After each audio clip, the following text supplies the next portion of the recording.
do Léo, do Jerônimo. Os meninos falaram que a ideia hoje é trabalhar um pouco a ideia da questão dos direitos, né?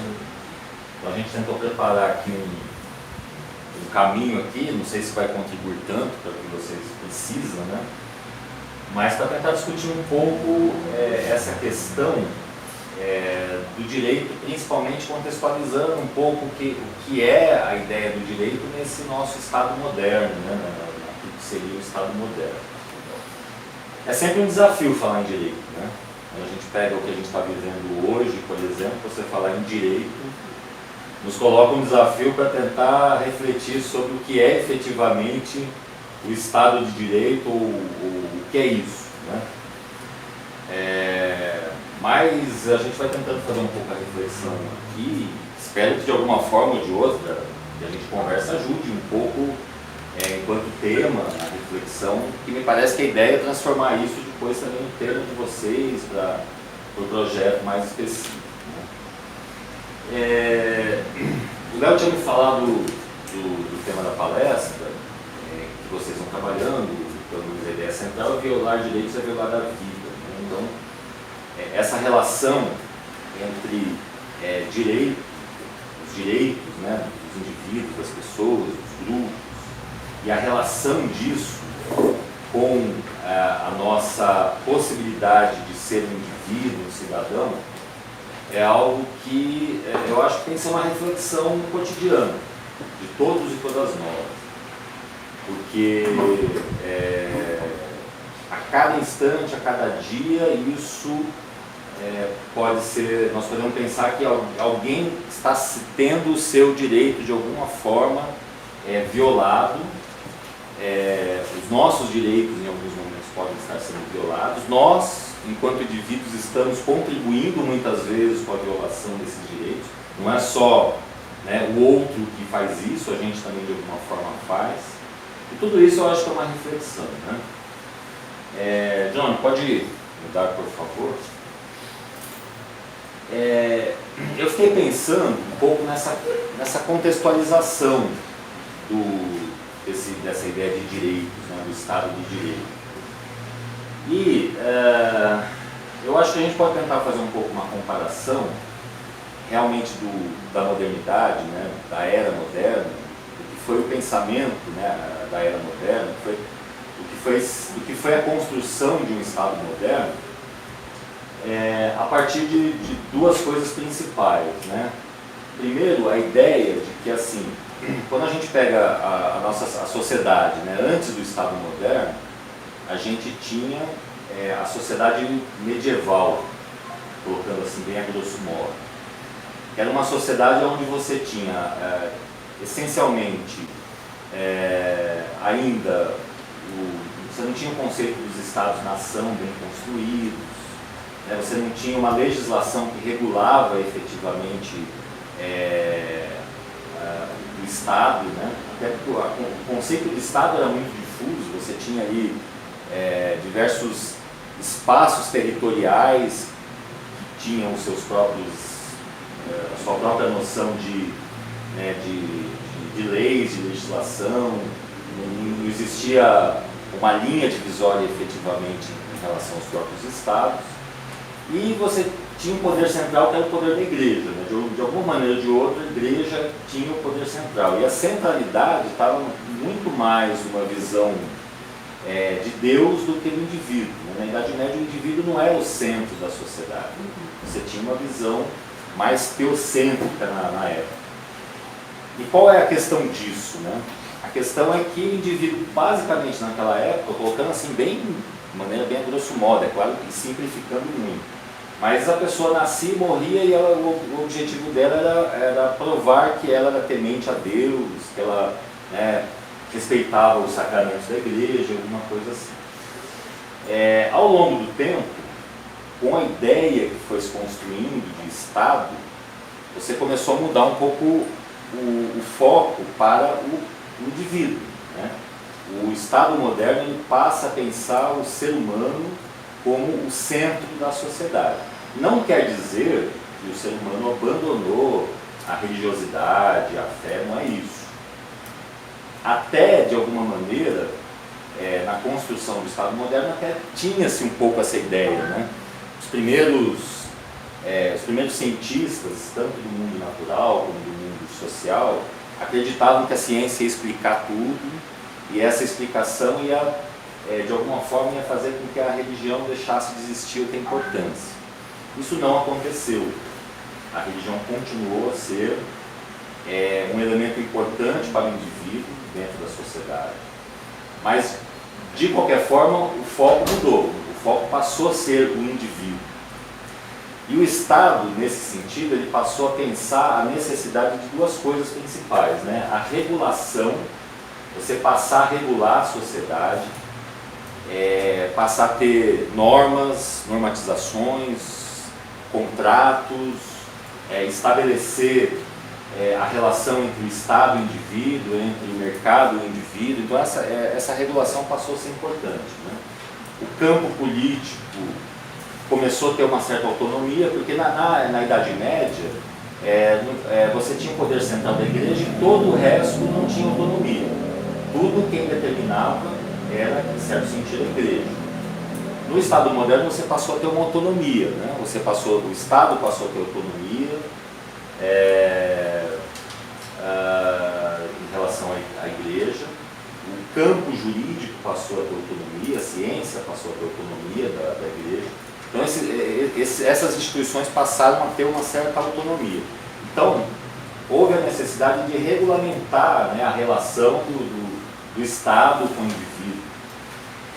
E também a ideia de uma emancipação, né, no sentido do indivíduo também passar a não ser alguém que está submetido a um poder central da igreja, mas ele, enquanto indivíduo, também ter os seus direitos individuais e passar a ter acesso ao conhecimento, a ter a possibilidade de escolha, né? Não sei se vocês sabem, mas na Idade Média, por exemplo, você tinha aquela figura do herege, né? Era muito forte. O herege era quem não aceitava o poder da igreja na época. A gente está falando do Ocidente, né? Principalmente do Ocidente, o poder da igreja católica, né? A palavra herege vem do conceito de escolha, né? O herege é aquele que escolhe. Então, assim, na época você não tinha o poder da escolha, e na modernidade você passou a ter possibilidade de escolher. Então essas duas coisas começaram a ser importantes nesse mundo moderno, né? Um direito que regulamenta e que estabelece o direito das pessoas, a relação das pessoas, e a possibilidade do indivíduo também ter escolhas, autonomia, né? Jânio, por favor. Está aqui tudo bem, gente? Tranquilo? Tudo bem. Eu coloquei um slide aqui, que eu acho que isso tem um pouco a ver com o que eu acho que é legal a gente discutir aqui, né, para a gente, enquanto cooperativa que de alguma forma está buscando a ideia da construção do conhecimento, né? Quando a gente fala em modernidade, naquele momento que ela estava se construindo, era algo que se pensava um mito, né, de um momento onde o conhecimento passaria a prevalecer.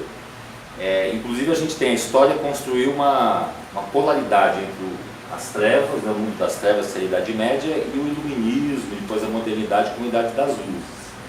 Isso é uma visão extremamente simplificada e equivocada em muitos sentidos, né, porque nem a Idade Média é só treva, né, e nem o iluminismo também tem só os suas coisas a ser valorizado, mas tinha essa ideia, né, de você ter esse momento do conhecimento que ia se construindo. E hoje a gente pode pensar numa das questões que muitas vezes é tratada em relação à modernidade, uma das crises da modernidade, né, que a gente já passou um tempo suficiente para a gente fazer as nossas avaliações e reavaliar o que foi esse período aí, que foi surgindo a partir da construção da ciência, né? Se a gente pegar a modernidade, ela vai surgindo a partir de alguns elementos históricos, né? A Revolução Francesa, a gente pode até falar que ela começaria ali com a reforma protestante, já com Lutero, né, onde você já rompe o poder central da igreja.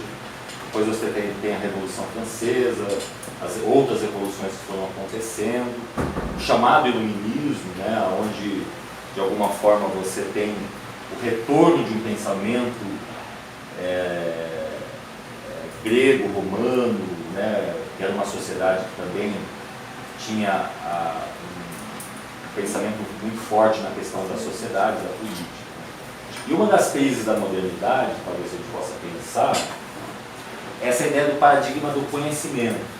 Porque a ciência começou a se construir como um campo que tem o monopólio do conhecimento. Então, se a gente tinha na Idade Média o monopólio do conhecimento a partir da igreja, na modernidade a ciência começou a querer ter o monopólio do conhecimento. E começou a criar um campo onde você começou a construir a ideia do especialista, né? Daquele que é especialista dentro de um determinado campo. E isso, hoje, a gente precisa avaliar, será que isso é necessariamente bom? Ou essa especialização que a ciência foi criando, ela começou a criar um campo de exclusão, né, cultural e, por outro lado, também um processo de dominação, né? Porque, por exemplo, você tem no campo da medicina, né? A gente tem lá uma medicina que é considerada tradicional, oficial, e para você exercer você precisa passar por uma universidade e ganhar um diploma e passar, né, por um processo de legitimação. E esse campo ele disputa dentro da sociedade a legitimidade pela cura. Então é um campo que vai dizer o seguinte, ó, a benzedeira lá do seu bairro, ela não tem o poder de cura, quem tem o poder de cura sou eu sou médico, eu estudei, eu tenho diploma. Então, a ciência começou a tirar das pessoas a possibilidade de um conhecimento popular, de um conhecimento tradicional, né? E a mesma coisa o campo artístico, né? A gente foi construído um campo na arte, que é o campo erudito. Então tem gente que diz, hoje a gente tem uma separação entre a arte erudita e a arte popular, tradicional, mas também que não é arte, né? Então você tem dentro do campo artístico as pessoas que querem dizer o que é arte ou o que não é arte. E se ela acha que o que você faz não é arte, então isso passa a valer dentro da sociedade muitas vezes, né? Então eu acho que é algo que a gente precisa questionar, essa questão da legitimação, muitas vezes, daquilo que é oficial ou não. Eu falei que é importante, de repente, aqui porque a gente está discutindo, porque, por exemplo, nós estamos dentro de uma cooperativa que tem a possibilidade de publicações que necessariamente não passa por aquilo que seria um modelo de publicação que muitas vezes a gente está acostumado, né? Esse modelo onde você tem aí livrarias que são reconhecidas, quem publica ali vai, a própria publicação dele, só para ele publicar naquela editora, isso já dá a ele, né, um capital, um valor importante. E só que isso transforma o seguinte, né, você tem quem pode produzir alguma coisa e publicar ali e quem não pode. Quem não pode está fora, né? De uma certa forma está fora desse campo. E de repente você está num espaço aqui que diz, olha, não precisa ser assim. A gente pode construir um espaço de publicação de coisas que são acessíveis, que permite que as pessoas publiquem e não está necessariamente no campo erudito, né? Então, eu acho que a gente precisa repensar essa coisa da modernidade como um espaço que determina o que é e o que não é na sociedade, o que pode e o que não pode. Isso está muito ligado ao direito também.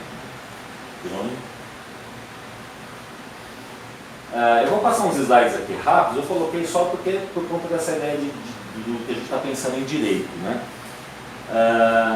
Dentro desse conceito da modernidade, a gente teve lá em 1789 a Declaração dos Direitos do Homem e do Cidadão.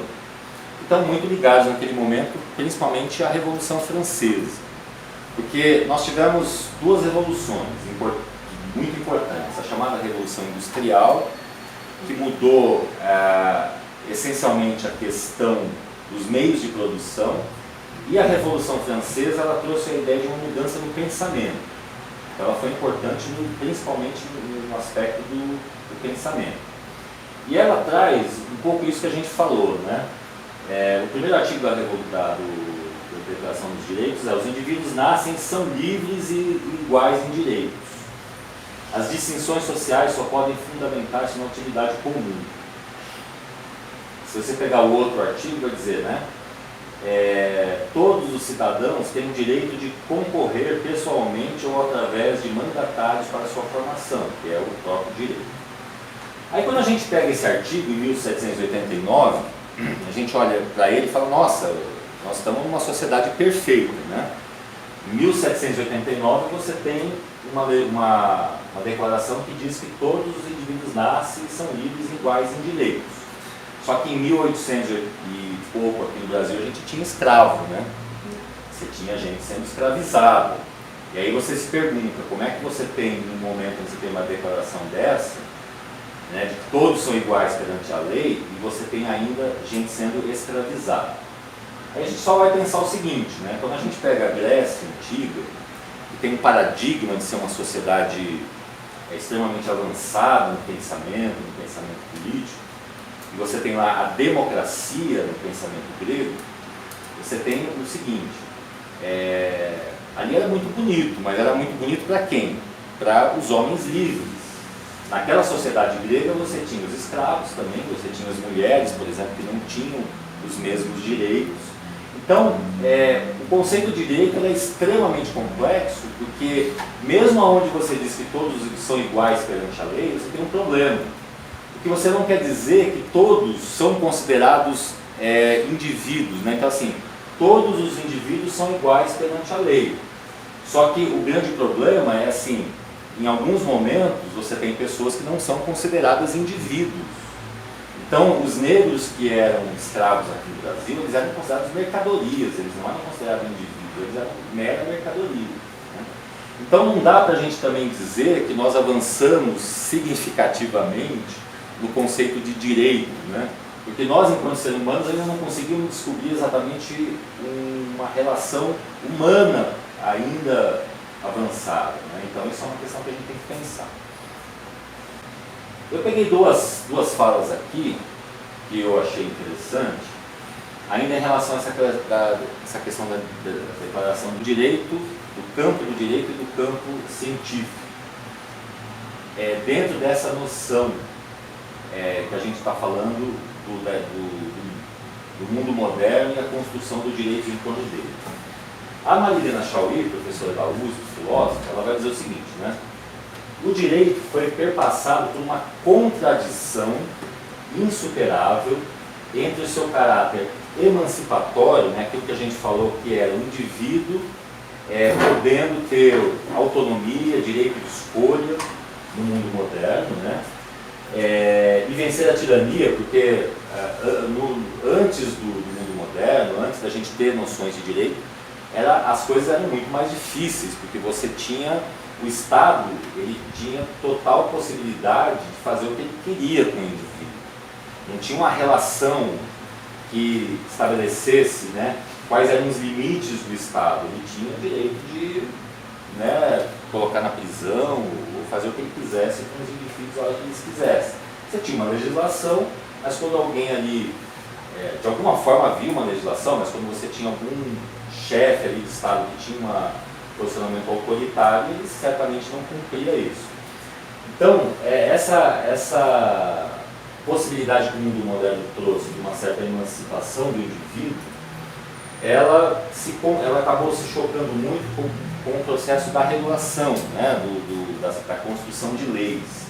Então, o Estado moderno acabou, no fim das contas, se preocupando muito mais com a construção das leis do que da valorização do indivíduo e do indivíduo enquanto alguém que tem efetivamente a sua plenitude enquanto ser humano, né? Então ela coloca isso como uma contradição. Embora tenha sido importante essa construção da legislação, Mas há uma contradição nisso, que é um legalismo muito grande em relação ao indivíduo, ao ser humano.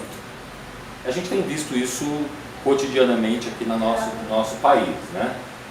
Você tem ali, cumpra-se a lei quando quer, não cumpra-se quando não quer, Retira. e o indivíduo mesmo, efetivamente, sofre com esse processo, né, o tempo todo. E o Boaventura Souza Santos, que é um sociólogo, professor da Universidade de Coimbra, ele coloca uma outra coisa que aí eu acho que também dialoga muito com esse processo aqui da Copacesso. Ele vai dizer, olha, estamos diante de uma hegemonia, de uma razão, que ele está falando desse iluminismo, dessa razão iluminista, né? Da ciência que foi se construindo, diante de uma razão incapaz de pensar o presente, desperdiçando a experiência por isso mesmo insuficiente para alcançar novas possibilidades de futuro. O Boaventura Souza Santos, que eu acho que é um sociólogo muito interessante de estudar mais, de ler mais, ele vai dizer o seguinte: nós precisamos encurtar o futuro e ampliar o presente. Ou seja, a gente vive dizendo, olha, lá na frente, lá daqui a um tempo, nós vamos ter uma sociedade melhor. Ele vai dizer, a gente tem que parar de ficar buscando essa sociedade melhor. Não que nós não temos que ter a nossa utopia de uma sociedade melhor. Mas o que a gente tem que fazer é o seguinte: a gente tem que ver o que já acontece no tempo presente, pegar as experiências que já acontecem, que são interessantes, experiências emancipadoras, por exemplo, como a questão da economia solidária, como a questão de uma cooperativa, né, solidária, e começar a dar visibilidade para isso. Porque a gente fica sempre dizendo, olha, nós precisamos ter um governo, uma sociedade mais justa, né, em algum momento. Só que assim, já existem ações que estão ocorrendo aqui, que estão contribuindo com isso. Só que a gente não tem visibilidade, né? Porque, primeiro, ela não interessa ao poder econômico. Então, uma cooperativa que se contrapõe a uma economia de mercado, ela não interessa a Rede Globo, por exemplo, que é uma emissora de televisão que está a serviço do mercado. Ela não interessa as outras emissoras oficiais, porque todas elas estão a serviço do mercado. É o mercado que financia essas meios de comunicação. Então, quantas vezes a gente vai ver nos nossos meios de comunicação projetos interessantes sendo divulgados? Às vezes você até vê, porque isso também faz parte do processo de manipulação da sociedade.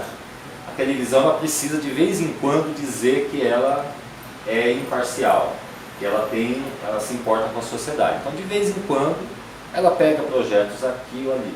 Mas são projetos que não se contrapõem muito ao mercado. Então, o que nós precisamos fazer? Né? A gente precisa dar visibilidade, precisa pegar, por exemplo, uma cooperativa como essa e começar a dar visibilidade, né? Permitir que mais pessoas tenham acesso a ela, e outros projetos tantos. A economia solidária, por exemplo, é um projeto muito interessante. E a gente mesmo fica dizendo, não é, Léo? A gente fica... a gente não vai conseguir contrapor, muitas vezes a gente é pessimista, porque é difícil, né? Você às vezes tem um projeto interessante de economia solidária, mas você começa a dizer, mas as pessoas não conhecem, não sabem, não dão importância, e a gente vai desanimando. E a gente precisa parar de desanimar. A gente precisa contrapor essa economia de mercado, esse capitalismo selvagem que a gente vive. Então o que a gente tem que fazer? Tem que dar visibilidade a tudo que já existe de interessante, para que as pessoas conheçam, valorizem e possibilite que eles continuem acontecendo. Pode mudar.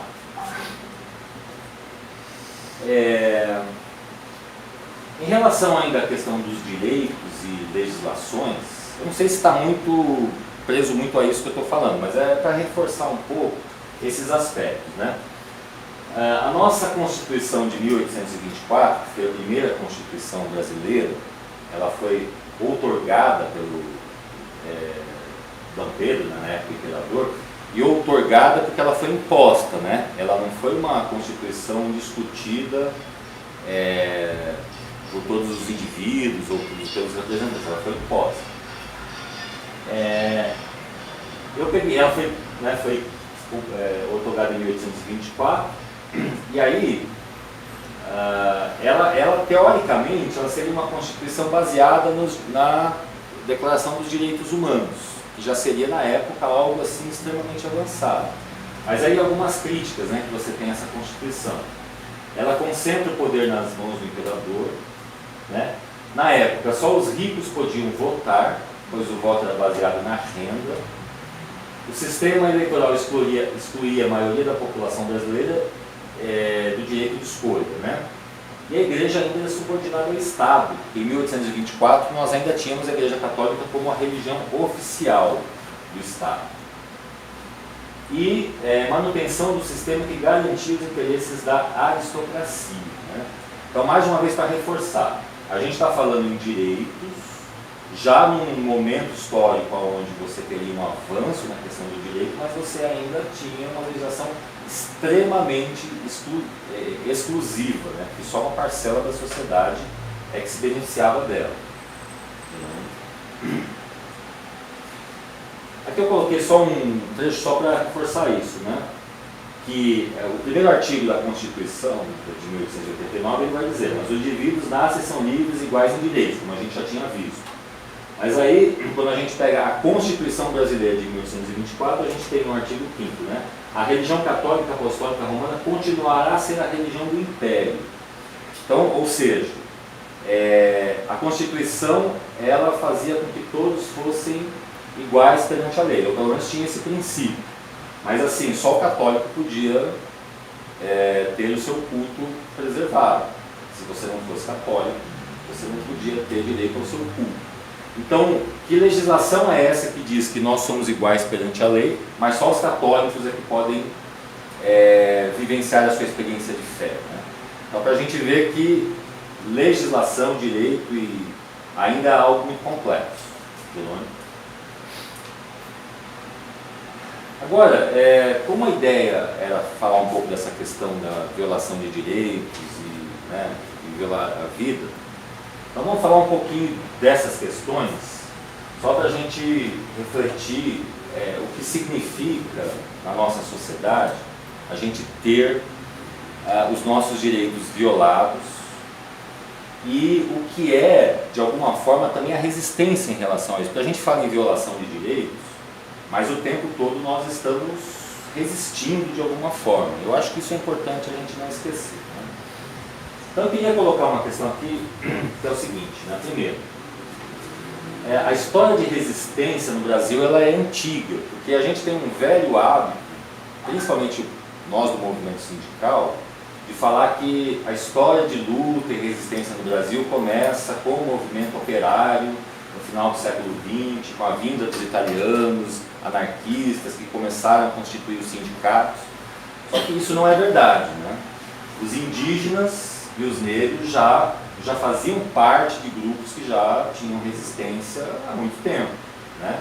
Os índios resistiram à colonização de alguma forma, não que eles não tenham sido escravizados, os indígenas foram escravizados, mas eles resistiram o tempo todo à escravidão.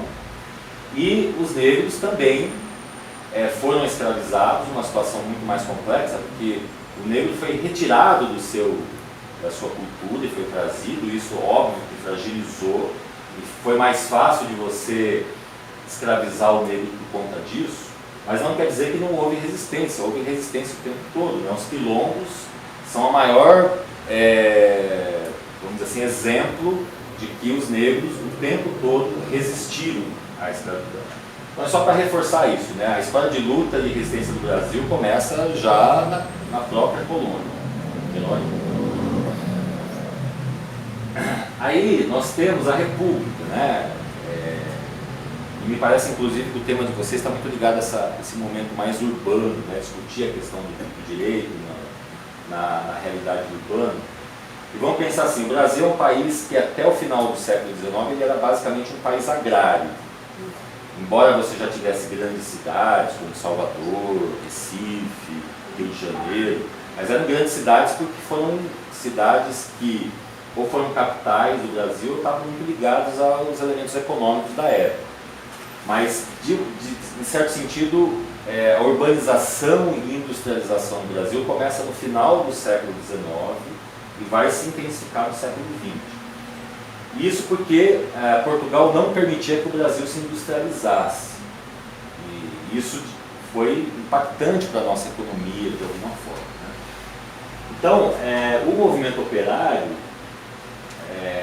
que vai ter uma origem mais efetiva, né, mais forte no começo do século XX, nas primeiras décadas do século XX, o movimento ele começou as suas lutas básicas, né, por direitos básicos.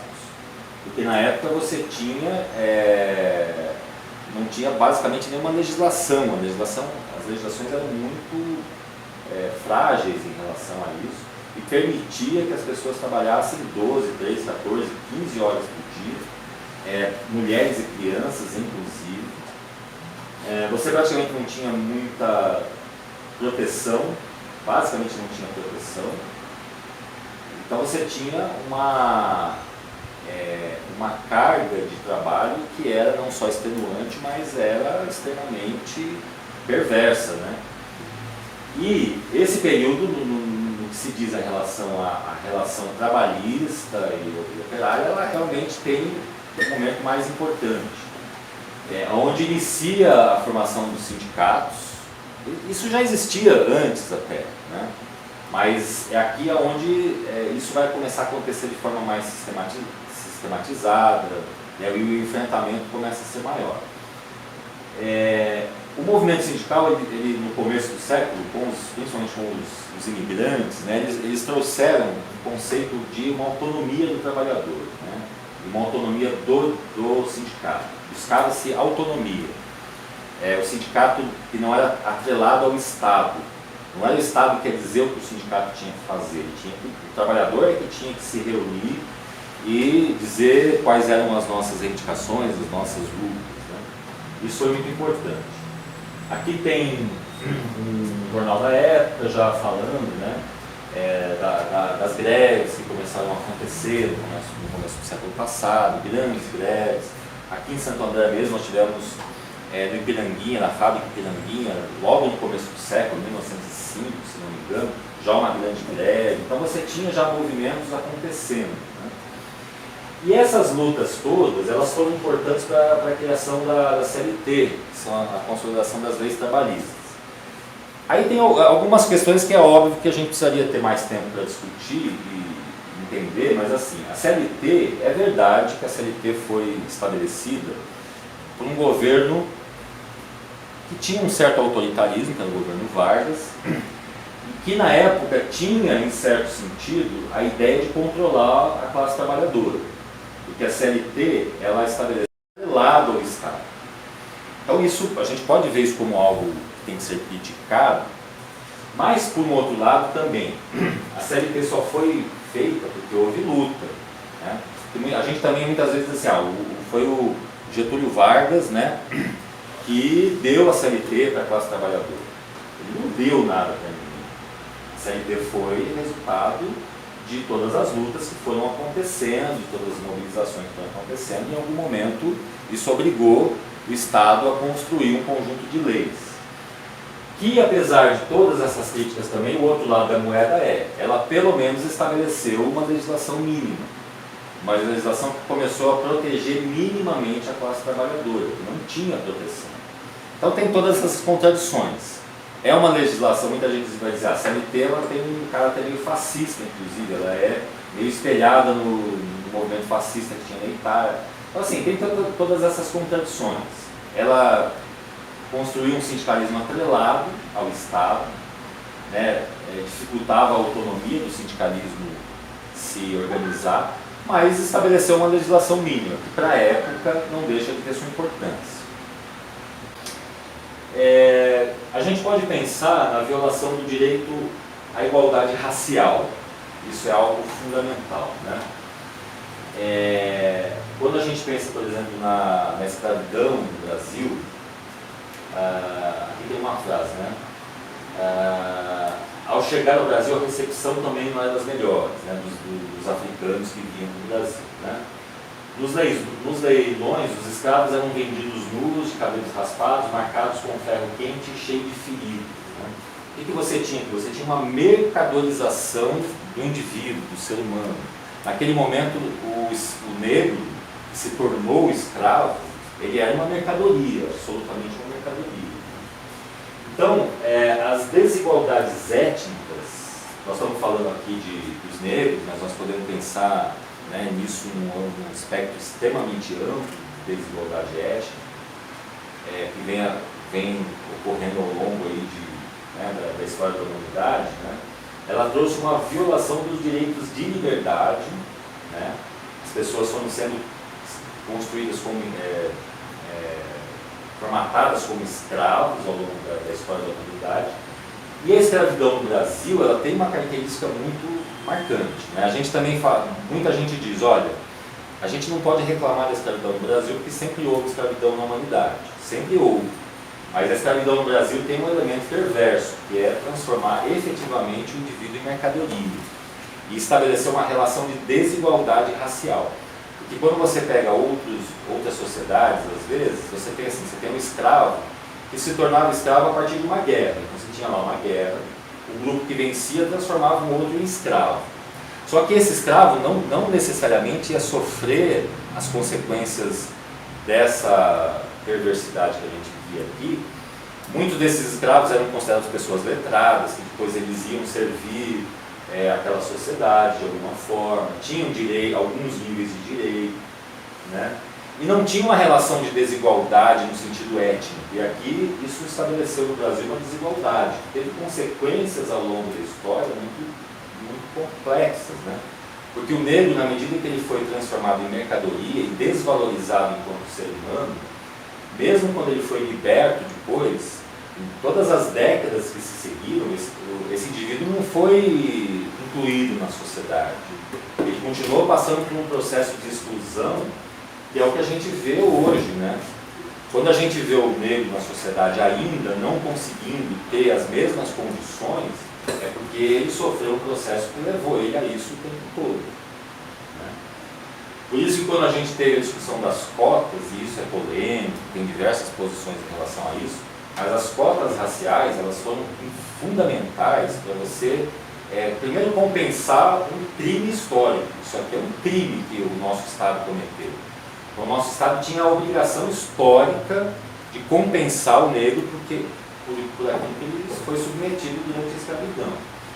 E depois você construir espaços de construção, de inclusão em relação a isso.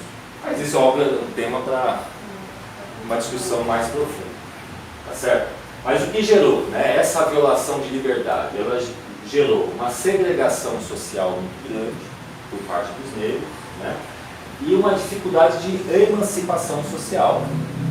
Porque você incluir o negro na sociedade é algo que não aconteceu.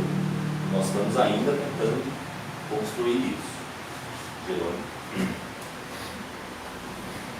A violação do direito à moradia, né? Isso também parece às vezes uma coisa simples, mas ela é complexa.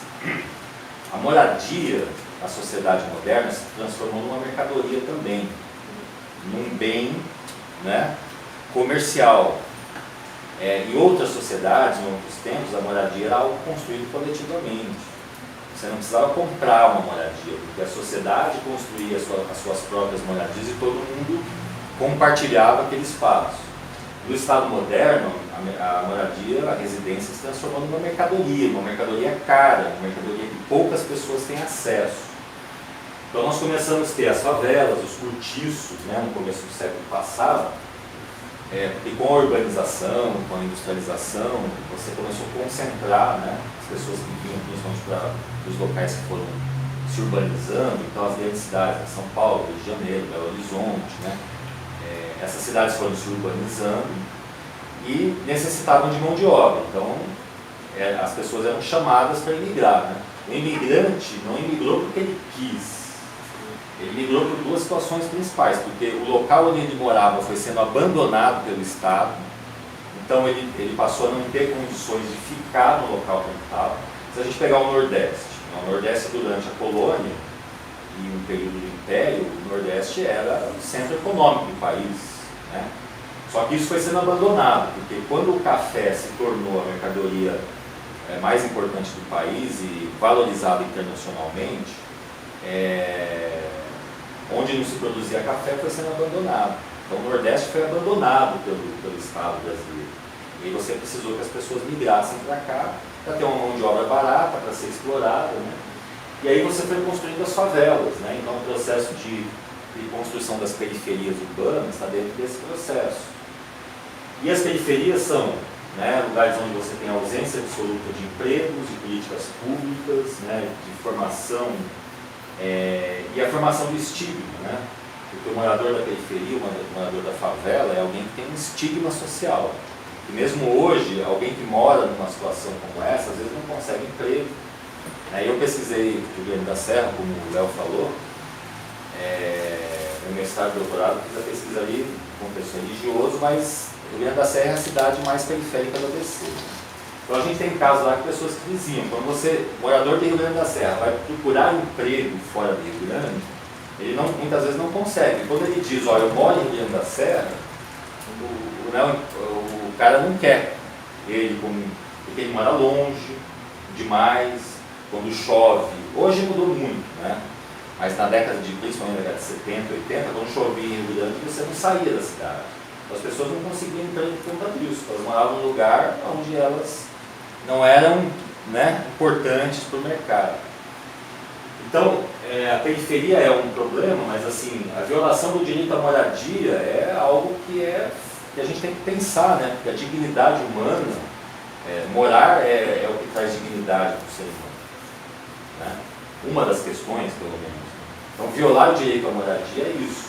Então, quando a gente discute questões de habitação popular, eu ouço muita gente dizer isso, o cara quer moradia de graça. Não é isso, né? A nossa Constituição, ela garante que o Estado, ela prevê não garante, ela prevê que o Estado tem que garantir dignidade do indivíduo.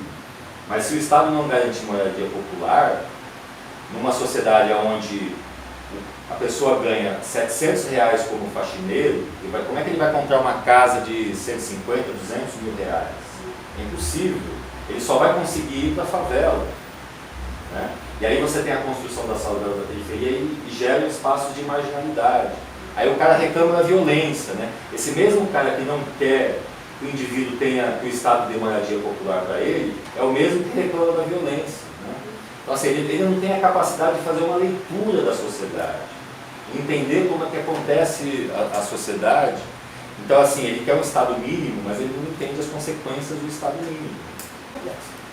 Em relação à questão ainda de violação de direitos, a gente tem a questão de gênero, né, que eu acho que é uma outra questão fundamental. Uma das violações de direito de gênero é a questão da ausência da mulher no poder, que trouxe, além de um conjunto de coisas, mas assim, você tem uma sociedade estruturada dentro de padrões patriarcais, machistas, né, que constrói uma valorização do indivíduo, no sentido do masculino como valorizado, do feminino como desvalorizado. Então a gente tem coisas na sociedade que estão sendo construídas, né? Uma visão, o chamado sexismo, né? Uma valorização de um sexo em relação ao outro, que vai trazendo, trouxe ao longo da história, né, a submissão da mulher em relação ao homem, o feminicídio. Ainda tem muita resistência em acreditar que assim, né, tem gente que diz, olha, para que eu tenho que ter uma legislação que protege a mulher, sendo que você já tem uma legislação que protege todo mundo. Mas, veja, o homem, ele não sofre violência porque é homem. Ele pode sofrer a violência que você tem na sociedade. Nós podemos ser assaltados, podemos ser atropelados, podemos ser, né, passar por uma série de coisas. Você tem um homicídio do homem por um monte de coisas, briga, mas a mulher ela sofre a violência porque ela é mulher, né? Porque o homem se sente no direito de submeter ela a uma violência porque ela é mulher, porque ele acha que ela é uma mercadoria dele. A questão da desvalorização trabalhista ainda é muito grande. Então, a ausência da mulher no poder, a gente tem aqui, por exemplo, no caso do Brasil, as mulheres começaram a votar em 1932. Também não quer dizer que isso já foi suficiente, né? Porque só votar não te dá, né, não te dá o direito de votar, mas você tem uma emancipação política que você tem que construir, né? A mulher precisa estar também nos cargos de poder. E mais ainda, não é só a mulher estar no cargo de poder. Nós precisamos, ela também tem que sair de uma mentalidade machista de poder.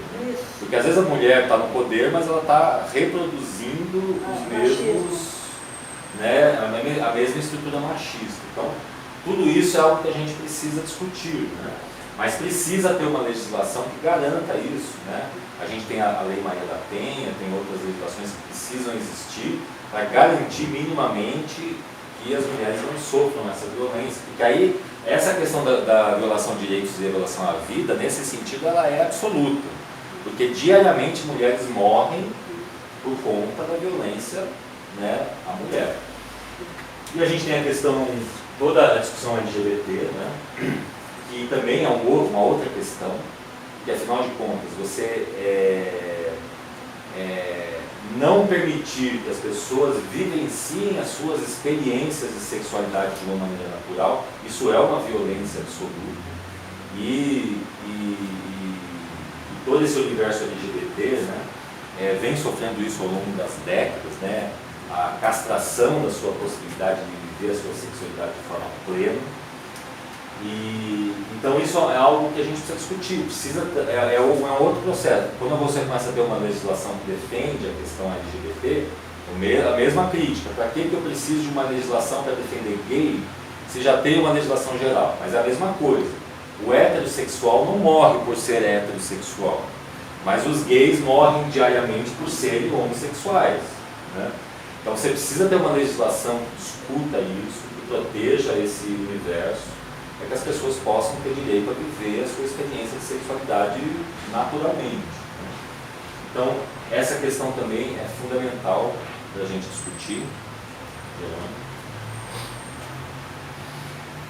A violação dos direitos religiosos, né? A gente vai dizer também que a religião, um monte de problema que a gente tem, isso é uma coisa menos importante ou não? Eu diria para vocês o seguinte, né? A violação dos direitos religiosos é violar uma questão básica, que é a questão da experiência de fé. Para muita gente isso pode não ter importância nenhuma, para muitas pessoas a fé é algo fundamental, né? Você vive a partir disso. E aí você tem ainda, por exemplo, no século XXI, em 2018, você tem no Brasil o terreiro de Candomblé sendo queimado, né? Pessoas que estão sendo privadas de viver a sua experiência de fé, né? E aí você entra num problema que é a questão da laicidade do Estado. Porque o Estado laico, que também é um tema extremamente complexo para a gente discutir, né?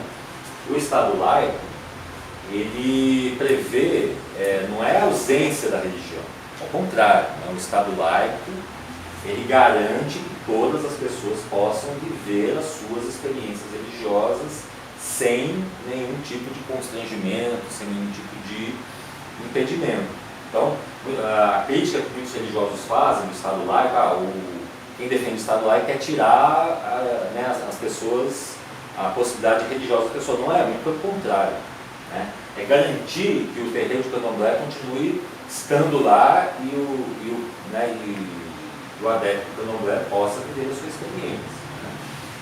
E aí a gente tem discursos que precisamos discutir, né? Eu sei que aqui é um espaço, eu acho que de uma diversidade política, a ideia aqui não é entrar em questões partidárias, mas a gente tem um candidato a presidente aí que, se vocês verem alguns vídeos, que ele está dizendo, ó, se eu ganhar, o que vai prevalecer no país é o cristianismo, se você não for cristão, vai embora do Brasil. Isso não é Estado laico, isso é fascismo absoluto, puro, nazismo, fascismo. E nós precisamos discutir isso, né? Porque violar o direito religioso é violar uma questão básica, que é a experiência de fé.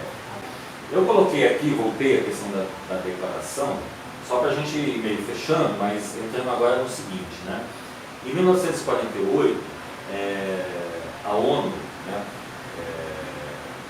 promulgou a Declaração Universal dos Direitos Humanos, em 1948, porque foi o período que nós passamos aí de duas grandes guerras, né? E foi um momento onde a humanidade percebeu que tinha algum problema, né, com a própria humanidade.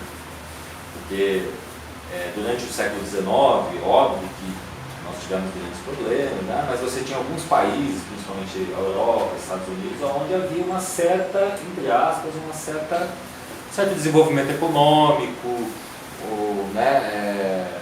parecia que estava tudo bem. Quando ocorrem as duas guerras mundiais, assim, isso foi para a humanidade um rompimento com esse estado de harmonia no mundo, né? Você percebeu que o ser humano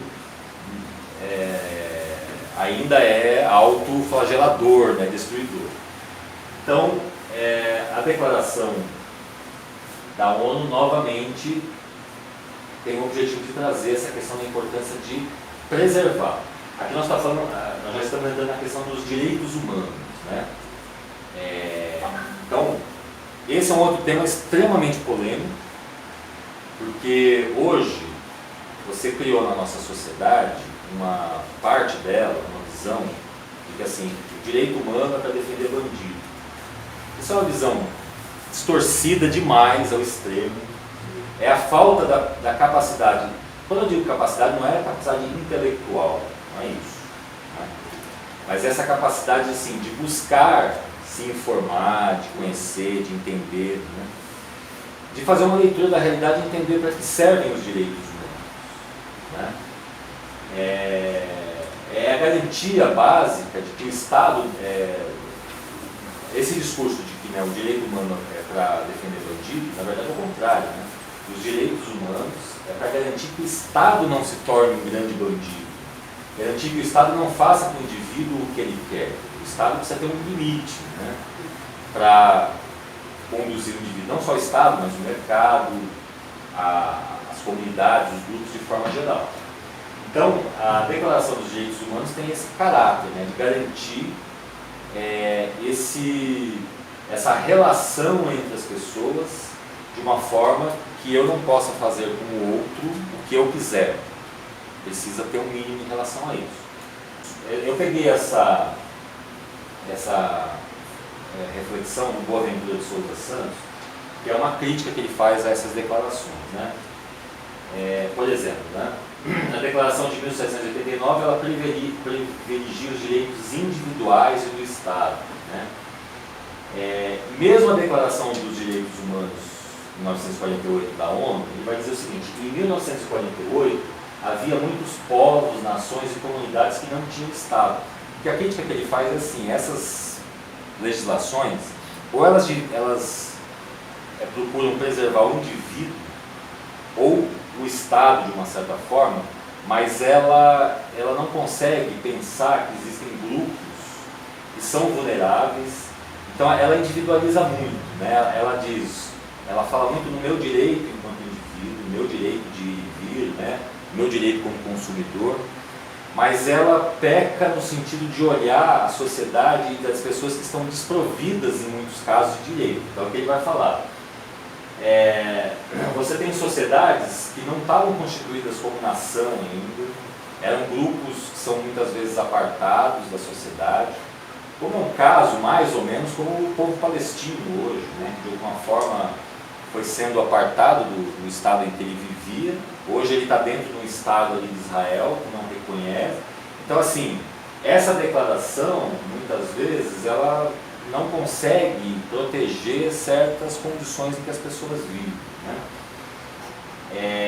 Então muitos indivíduos não eram iguais perante o direito efetivamente, e a gente vê isso, né, cotidianamente, essa questão de que o direito, essa ideia de que o direito protege todos de forma igual, não é verdade, não é verdade. Nós temos aí o tempo todo até agora uma violação. Não é assim, né? Até agora não é assim.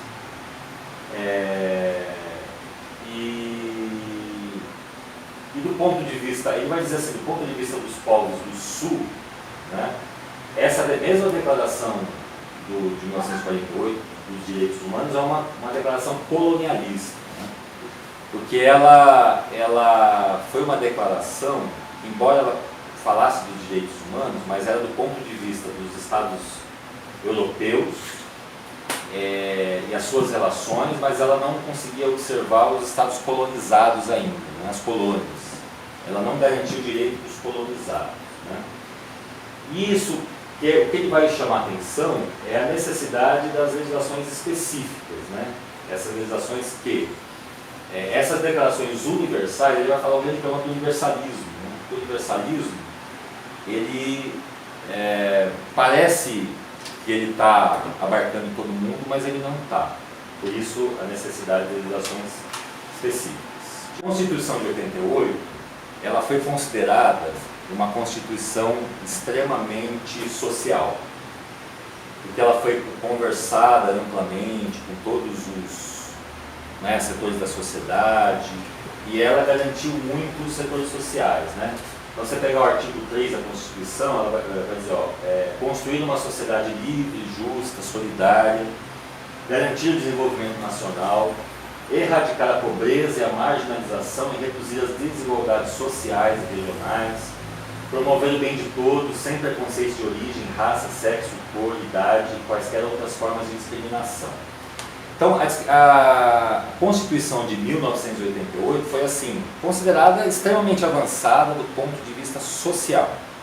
Só que quando ela foi apresentada pelo jornalismo da Globo, ela foi apresentada assim: ela é avançada do ponto de vista social, mas ela é atrasada do ponto de vista econômico, porque quem paga a conta do social é o econômico.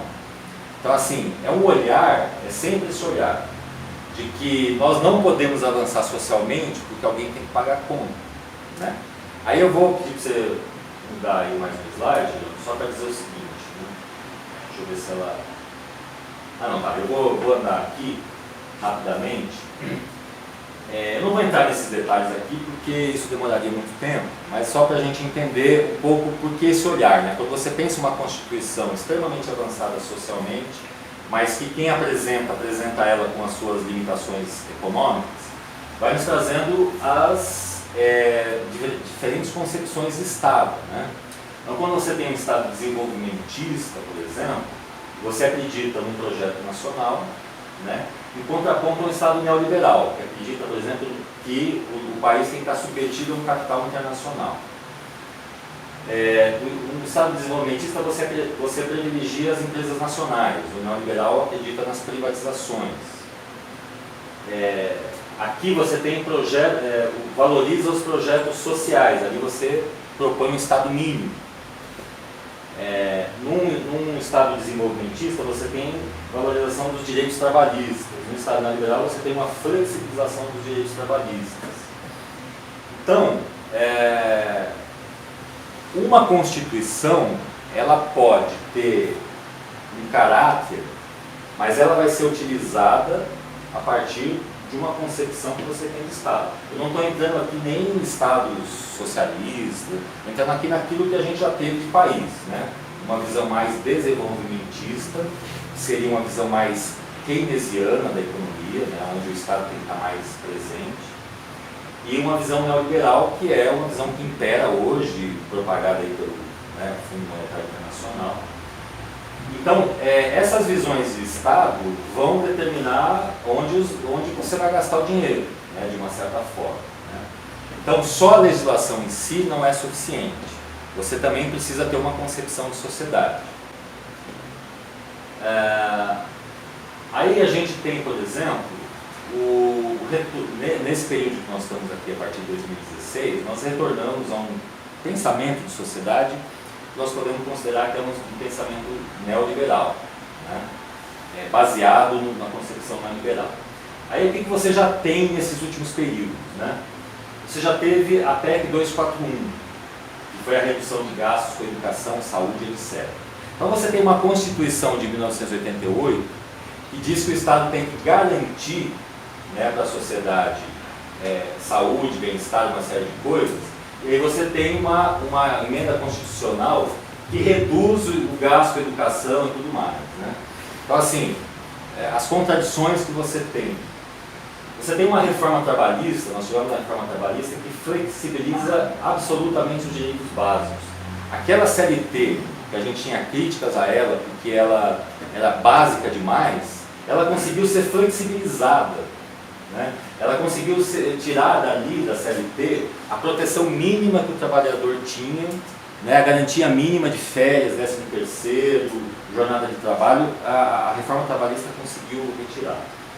A reforma da Previdência que não passou, mas que ainda não sabemos se ela pode voltar em algum momento ou não, ela ali dificulta ao máximo o direito básico da aposentadoria, porque a maneira como estava sendo proposta era extremamente dificultadora. Nós tivemos nesses últimos períodos, os últimos 1 ou 2 anos, retirada de verbas para projetos como Bolsa Família, Minha Casa Minha Vida, que eram projetos sociais que davam um mínimo de proteção para aquilo que nós discutimos anteriormente, né? Se você tem a moradia como um bem, virou mercadoria, e que poucas pessoas têm acesso, você precisa de projetos que dê conta disso. Se você tira a verba desses projetos, você começa novamente a voltar à violação do direito básico, que é o mínimo que as pessoas têm. Aí eu faria uma pergunta, vi no slide, fazer uma pergunta básica, né? É necessária a redução dos gastos com projetos sociais? Não, não é necessário. Porque quando você pega o orçamento do país, né, o PIB, né, a produção interna, o orçamento do país, a gente vai descobrir que 45% do nosso orçamento hoje, ele serve para pagar dívida de especulação financeira, juros e amortização da nossa dívida. Tem todo um movimento, não sei se vocês já tiveram oportunidade, é bem interessante pesquisar, o movimento de auditoria da dívida pública, né, que propõe e vai dizer o seguinte, você tem hoje virou um termo simbólico nesses últimos dias, o mecanismo, né? Quando você entende o mecanismo da dívida pública, você vai dizer que assim, o nosso país, a partir de uma visão neoliberal, ele está a serviço de um capital rentista, de um capital bancário, que serve para pagar simplesmente juros de especulação financeira do capital internacional, não é um capital produtivo, não se preocupa com a produção, e 45% do nosso orçamento vai para isso. Então assim, você não precisa reduzir gasto com Bolsa Família, com Minha Casa Minha Vida, você não precisa aumentar, fazer uma reforma previdenciária, você só precisa cobrar, né, dos bancos a dívida que eles têm com a Previdência, das empresas, né? Se você cobrasse a dívida que as empresas têm com a Previdência, você já não precisava fazer nem reforma nenhuma, né? Então, assim, quando a gente começa a ver essas retiradas de direito por parte do governo, você precisa entender o seguinte, né? O que está por trás disso? Quem está se beneficiando por trás disso? Né? E aí, para fechar, Janaína, para fechar mesmo, e é só mais um slide, a gente falou aqui de direitos, né? Eu acho que, assim, muitas vezes a gente foca o olhar do direito na questão material, o capital econômico. Eu queria só chamar a atenção aqui, tem um sociólogo francês, o Pierre Bourdieu, num artigo que ele se chama As Formas de Capital, ele vai dizer o seguinte, nós não reunimos somente capital econômico, né? Nós também reunimos um capital simbólico, né? A soma do nosso patrimônio é esse capital material e o capital simbólico.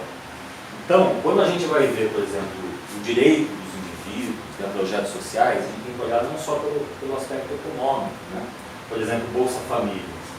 Se a gente for olhar o aspecto do Bolsa Família só pelo aspecto econômico, você vai dizer, aquela família lá recebe 70, 80 reais, né? O que isso significa, né? Só que aí você vai olhar o seguinte, né? Tem que tentar olhar o capital simbólico que isso também gera, né? Primeiro que assim, para quem vive aqui nas regiões mais sul, sudeste, talvez isso não tenha um impacto muito grande. Mas quando você pega lá o Nordeste, principalmente as regiões mais do Agreste, nordestino, as regiões mais afastadas, você ainda tem aquele olhar de que a criança ela tem que ajudar a família, né? A criança nasce, vai crescendo e ela vai ter que ajudar a família. Então, aquele olhar assim, ó, você não precisa estudar, você tem que trabalhar para ajudar. Isso ainda existe, né? Nós ainda temos isso na nossa sociedade. Então o Bolsa Família, ele garante, pelo menos, vamos entrar aqui nos possíveis desvios que essas coisas têm, vamos pensar no conceito dele. Ele garante que as crianças fiquem na escola. Então, isso por si só já é um capital simbólico, né? Porque você tira a criança de uma condição de trabalho e leva ela para uma condição de educação, que é precária, né? A gente precisa rediscutir muito, mas entre você não estar estudando e estar numa escola ainda com muita precariedade, mas pelo menos você já está entrando no universo de educação, de estudo, né? Depois você tem a questão do empoderamento da mulher, né? Porque assim, o Bolsa Família quem recebe é a mulher. Em alguns casos, é óbvio que isso tem todos os problemas, mas de maneira geral, problema no sentido que talvez tenha casos específicos, onde o marido acaba pegando esse dinheiro, mas de maneira geral, a mulher passa ela a controlar a despesa da casa. Em geral, tem muitas regiões onde o homem, quando ele pega o dinheiro, ele vai lá e gasta o dinheiro no bar, né? A mulher nunca vai fazer isso. Por menor que seja o valor, ela vai cuidar dos filhos, da família. Isso são, claro, tem exceções, né? Mas ainda é um comportamento, infelizmente, comum nesse local. E a valorização do comércio local, né? Porque assim, o impacto que o Bolsa Família teve para algumas cidades no comércio foi muito significativo, né? Porque tem comércio ali que praticamente não conseguia sobreviver, né? E o impacto desse dinheiro ali valorizou e possibilitou que aquela região tivesse minimamente algum tipo de melhoria e tudo mais. Então, quando a gente está falando em direito, ia fechar com isso, né? É não olhar o direito só no seu aspecto muitas vezes econômico ou material, né? Mas é pensar que ele também tem um aspecto simbólico, né? A dignidade é um aspecto simbólico, né?